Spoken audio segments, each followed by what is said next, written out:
Hello there. Today we're looking at all of the PlayStation's US launch titles.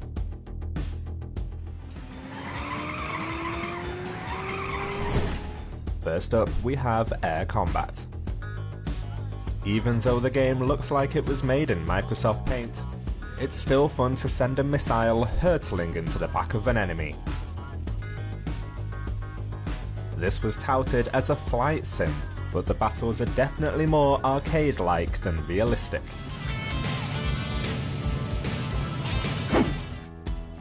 Next is Battle Arena Toshinden. Obviously I had to select the fan service. Here I won by just pressing square, as it turns out that my character's whip was stupidly overpowered.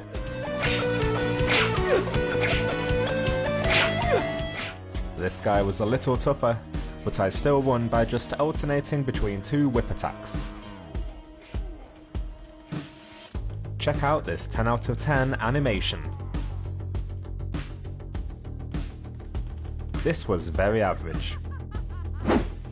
Next up is ESPN Extreme Games. Look at this bizarre menu. This game really hasn't aged well. But credit where credit's due, it is fun punching people.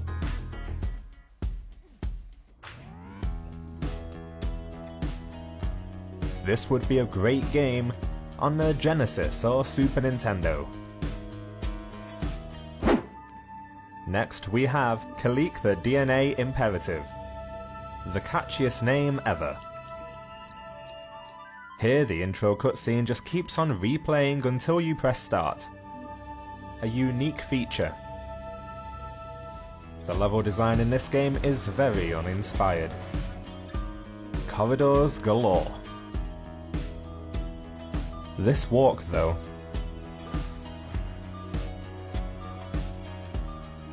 Doom came out 2 years before this game, so there's no excuse for a lackluster FPS like this.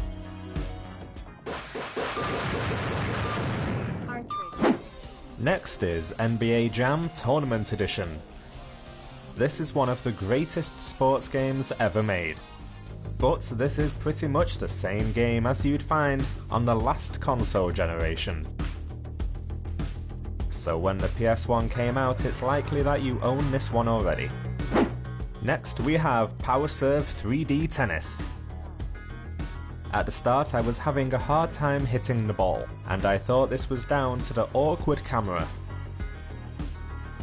However, then I discovered that if I pressed R1, I'd get a more traditional tennis game view. But unfortunately, even in this view, I still couldn't hit the damn ball. I really hope nobody got this as their only game at launch.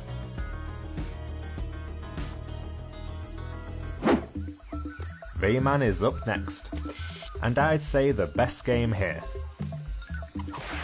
It's still extremely hard, but luckily due to the catchy tunes and intricate level design, you always kept coming back. It's Ridge Racer.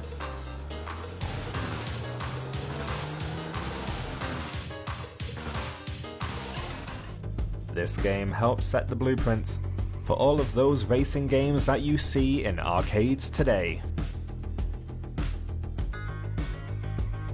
Drifting with the D-pad was always a challenge, but Tokyo Drift eats your heart out.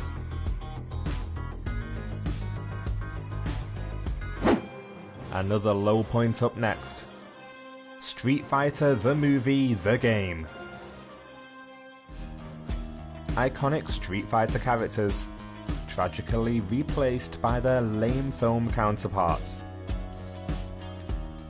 If it's one thing I think all video game fans want to forget about, it's the 1994 Street Fighter movie. The game also suffers from sluggish controls and technical issues. Next up is the Raiden project, which includes the arcade games Raiden and Raiden 2. Apparently Raiden 2 is amazing, considered by fans of the genre to be one of the best vertical scrollers ever. I'm not a good judge though, as I could never handle these games. There's just too much on the screen.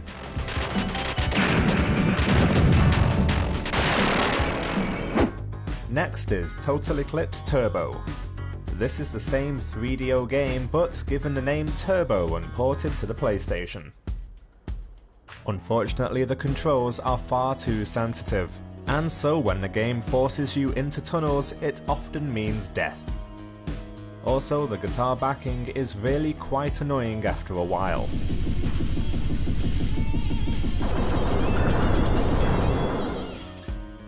Good graphics for the time, but that's the only real positive. And last but not least, we have 3D fighting game Zero Divide, with its unique cast of characters. From a rock'em sock'em dude to a weird robot lady cat. I didn't have enough time with this, but I can say that if you look past the ugly graphics, it's actually pretty fun. On release, one critic said, "This is one of the best 3D fighting games of all time."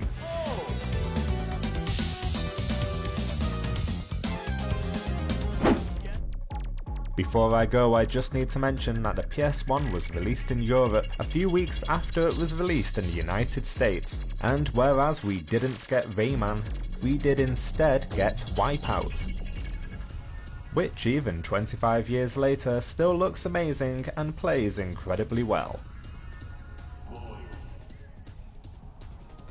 Wipeout for Rayman, is that a fair trade?